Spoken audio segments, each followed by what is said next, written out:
我是老张，今天我们来讲讲法国国宝为什么又硬又长。对于巴黎人来说，乡愁的味道绝不是左岸的咖啡，而是一口巴盖。俗话说得好，法棍奶酪加大蒜，给个总统都不换。这根65厘米长的面包，法国人每年都要消耗100亿根，能绕地球162圈。但朋友们都有所耳闻啊，法棍外号天堂杀手，没有一个上牙膛能经受它无情的摩擦。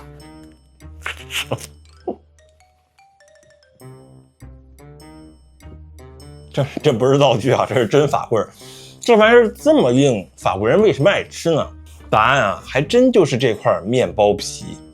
因为法棍最好吃的时候啊，就是刚出炉那会儿，表皮金黄微裂，温度中带着麦香，轻轻一使劲儿，就像捏一把秋天的枯叶。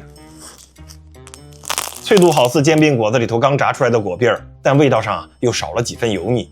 这是因为法棍原料中只有面粉、水、食盐和酵母。酥脆的口感完全来自蒸汽烤箱的功劳。法棍入炉后，先烤再喷蒸汽，让220度的烤箱变成化学老师的战场。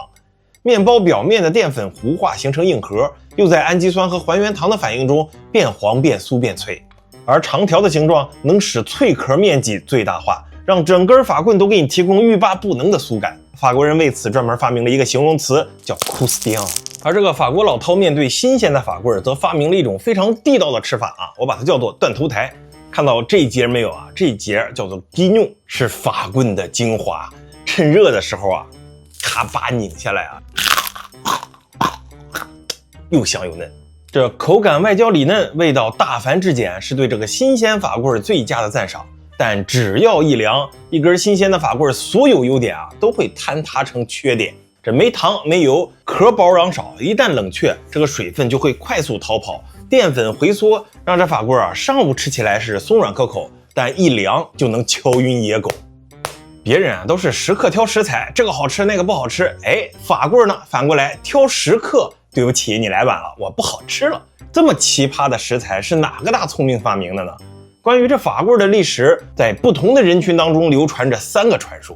有面包师说，发明法棍的是奥地利皇家炮兵奥古斯特·桑格。19世纪中期，法国的面包口感极差，酸不拉几啊，还略带着苦味儿。面包店的装修更是毫无商业气息，为了防止被抢，外边铁栏杆，里头破木板，你爱吃不吃，爱买不买。但桑格在巴黎开了一家维也纳风格的面包店，一下打破了市场。他这个面包店超大玻璃，装修精美，大理石台面锃亮的黄铜，一股子奥匈帝国金碧辉煌的味道。这生产的面包呢，又是精致的维也纳风格，那味道甩法国人8条街，引得众人纷纷模仿。这法棍啊，就是那个时候发明的。但真相是，炮兵老张确实改变了巴黎面包行业的布局，可他发明的不是法棍，而是croissant羊角面包。而不少导游会告诉你啊，这个法棍呢是拿破仑的战斗厨师发明的。这种面包方便插到包里，走哪儿吃哪儿，部队跑得快全靠法棍带。后来这个传说干脆变成了这种面包啊是为了方便塞进靴子里。不是我说啊，一夕足成千古恨啊。这故事要是真的，唯一合理的地方就是真要这么吃，能省下不少军费啊，至少奶酪不用买了。还有法国人告诉我，这个那就得追溯到巴黎搞基建上了。当时巴黎的底层劳动力有2大团体，来自中南部的奥夫涅人和西北的布列塔尼人。他们的共性是都爱吃饼，但西北人的饼是薄的，中南人的饼是厚的。饼不同不相为谋，相互瞧不上眼的2拨人呢，就经常拼的是你死我活。但巧了，巴黎有一个大工程啊，用人非常多，2个帮派的人都得参加，它就是巴黎的地铁建造。为了防止同时在地铁里干活的2拨人互换人头，大工程师边窝女干脆发明了法棍。你看啊，吃大面包要用刀切，这刀不切面包啊，那可就要切人了。可人如果都用手撕着吃面包的话，那岂不是世界和平了？其实这个说法更经不起推敲，你当这工人下地干活都跟进澡堂子一样，光着屁股，铁锹、锤子、撬棍、水管，随便搁地上捡个飞雷神都非常致命，也不差这一把切面包的小刀了。既然这些都不对啊，那这法棍到底是咋发明的呢？你还真别说，在没有法棍之前，法国的面包还真有点难以下咽。从新石器时代呢，高卢人就开始琢磨面食了。当地的小麦品种是比较古老的单子小麦，纤维较多，烤出来的饼是又干又硬。法国南部就出土过石器时代的面食啊，直径10厘米，厚3厘米，与其说是面包，不如说更像石板饼和鞋底子。由于缺乏发酵技术呢，当时的面饼内部几乎没有松软的组织，吃的时候需要用手掰碎，可见其干硬程度啊。真正让法国面食文化起飞的呢，是罗马人征服高卢带来的深远影响。公元前1世纪，凯撒大帝把罗马的拼图扩展到高卢之后，罗马人带来了先进的耕作技术和优质的小麦品种。高卢这片地方本身就适合长粮食，一下子小麦种植推广了，这普通小麦逐渐代替了古老的品种，成为了主要粮食。考古界发现一些烤得比较蓬松的面包遗存就属于这公元1世纪到2世纪罗马帝国时期，圆形小巧，表面甚至有压出的花纹，看起来就已经是相当精致了。然而好景不长，罗马帝国崩溃之后，欧洲进入了动荡的中世纪。法兰克人等日耳曼部族建立王国，但这个经济和技术一度衰退，面包制作也倒退回了相对粗放的状态。中世纪中期的法国面包整体来说个头大，用料粗，发酵酸。比如说这个法兰克王国时期就流行把前一天剩的面团当做引子，这个实际上就是我们说的老面。这种做法呢发酵慢，但有个好处，酸面团烤出来的面包特别耐放，只要不切开厚重的外壳既可以保持水分，还能阻止氧化，所以这种面包的重量通常都比较大，从 1.5 公斤到 5.5 公斤不等。切一片吃一片，放到阴凉处保存呢，不比现在加了防腐剂的差。但口感嘛，就不要追求了。这种圆面包富人吃起来就跟吃西瓜一样只吃瓤不吃皮。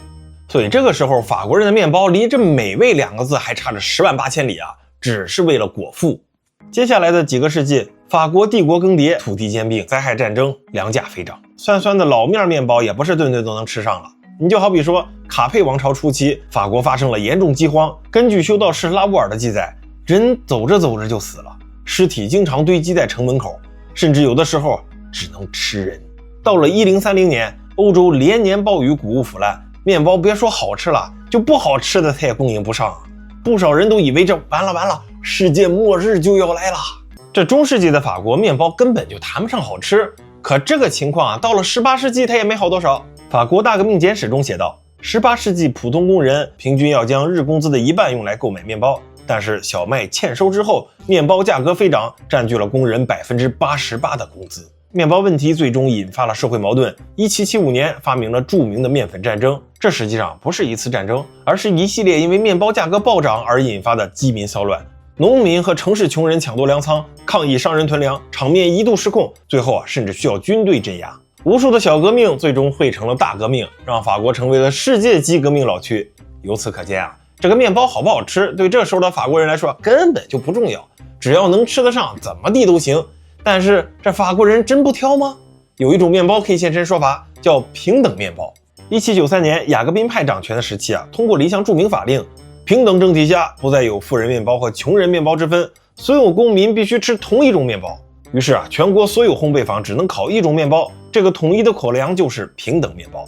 配方规定3/4的小麦混合1/4的黑麦，做出来的就是自由平等博爱的味道。然而这款理想主义的面包在现实中并不那么受欢迎，口感实在是一言难尽想象一下，大革命后百废待兴，面包师们拿着粗制的面粉做出来的面包是又酸又黑又硬，结果呢人人都嫌弃，富人抱怨不够精致，穷人嫌这玩意儿还不如自己原来的黑面好吃呢。最终呢，平等面包确实实现了人人平等所有人都讨厌它。所以你看吃饱它是个坎儿，在没吃饱之前呢，衡量着面包的标准就是能吃就行，可一旦有的吃，这个标准就会不断的提升。你就好比说19世纪旧制度被打破的法国，新农业技术被大量引进，让1850年代的小麦产量比大革命前足足涨了4倍。工商业自由发展，市场欣欣向荣。匈牙利来的高筋细面粉让法国人体会到了什么叫细糠。奥地利发明的压缩酵母比老面发得更快更蓬松。还有炮兵臧哥引进的维也纳蒸汽烤箱，这简直就是烤面包的灵魂装备。烤的时候注入蒸汽，外脆不干，膨胀更猛，色香迷人。发展到这个时候，面包终于不再是只能填饱肚子的玩意儿了。在3大新技术的加持下，面包可以非常好吃。尤其是这个酥脆的外皮让这个法国人欲罢不能。为了增加面包表皮的面积呢，面点师们开始把面包拉的是越来越长，越来越窄，最终形成了法国人今天的模样。作为一种面包呢，充饥已经不再是法国人的第一任务了，给人提供优良的口感才重要。正如专门研究面包的历史学家史蒂文·卡普兰所说，法棍不是维也纳人的发明，也不是拿破仑的产物，它是城市需求的演变。那些富裕人士每天都需要好几次新鲜面包，他们更喜欢这酥脆的外皮而不是瓤，所以那些1-2公斤的大面包被淘汰了，200-300克的常规面包就刚刚好。从果腹到调味，从酸面团到蒸汽烤箱，法棍的进化史说到底是一段法国人吃得起和吃得精的历史。技术进步、农业革命、市场经济，每口库斯蒂昂的咔嚓声背后都是一连串的现代化堆叠。可问题也在这儿，究竟是什么在左右我们的喜好呢？我有一个非常有趣的例子19世纪法国有个非常出名的营养学家、农学家、卫生家，叫做安托万·巴赫蒙帖。他当年就批评那种用人工酵母做的面包太奇怪了，又轻又好吃，一不小心就吃多了。尤其是那种像长笛一样的面包几乎只有壳没有瓤，这玩意儿能当饭吃吗？可当时并没有人因为帕尔芒提的批评而停下脚步，几乎所有人都沉迷于酥脆的外壳。而到了今日呢，那种又白又嫩的面包在法国却不吃香了，什么乡下面包、全麦面包、古法面包，哪个野人吃哪个大家都听说这样吃更健康。另一面呢，从16世纪中叶，这个土豆就随着西班牙征服者来到了欧洲，但在法国长达200年的时间竟然无人问津。在天主教徒的眼中，这长在地下不能结果的植物是反自然的不洁象征。还有不少医生认为这玩意儿吃了胀气、头晕、得皮疹，甚至还会感染麻风病。所以长久以来，这个土豆都是畜生的食物，穷人都不爱吃。直到1748年呢，议会还禁止在法国北部种植这种败坏的作物。但是帕尔芒蒂当时就知道土豆可是好东西疯狂在皇室和大众里推广。尽管在大革命之后土豆才合法，但他成了法国推广土豆第一人。有道法国名菜就是以他的名字命名，帕尔芒蒂肉脆。现如今呢，土豆已经成了法国饮食中不可缺少的一部分，什么土豆块、土豆泥、炸薯条，几乎每天都能吃上一顿对他们来说，没有比这个更万能的主食了。你说是什么决定了我们对白面包、黑面包的好恶？又是什么在影响法国人对土豆的看法？是科学、口感、健康主义，还是时代的滤镜？曾经没有瓤的法棍被批评轻浮、太空洞，今天呢却成了法国文化象征。曾经被埋在地里的土豆被嫌弃不洁、治病，今天却是人见人爱的主食万能王。食物的意义究竟来自于它本身，还是来自于集体的想象呢？或许我们以为自己在选择食物，其实我选择的可能只是一段我愿意相信的某种故事。那么你呢？你觉得咱吃的究竟是面包，还是某种集体信仰的副本？你喜欢吃的东西真的是自己决定的吗？欢迎评论区和我一起讨论。我是老张，下期再见。